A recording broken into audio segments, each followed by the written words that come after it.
ایک بار شادی کے بعد لڑکی پہلی بار اپنے مائکے آئی اور جب وہ واپس اپنے سسرال جانے لگی تو ماں باپ نے اسے بہت سارے تحفے تحائف دیے اور باپ نے بیٹی کو ایک اگربتی کا پیکٹ بھی دیا اور کہا کہ بیٹی تم جب بھی نماز پڑھنا یا پھر دعا مانگنا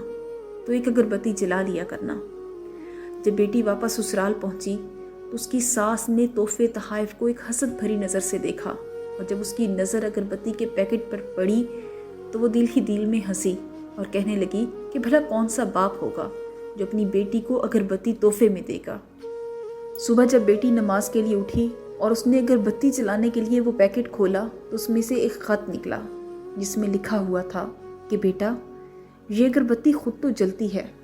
لیکن اپنی مہک کے ساتھ پورے گھر کو مہکا دیتی ہے۔ ہو سکتا ہے کہ تمہیں بھی اپنی زندگی میں اگربتی بننا پڑے، شوہر کی کسی بات پر لڑائی ہو جائے، ساس سسر کی کوئی بات بری لگ جائے یا پھر دیور یا نند کی کوئی بات تمہیں تکلیف دے جائے تو اسی اگربتی کی طرح جلنا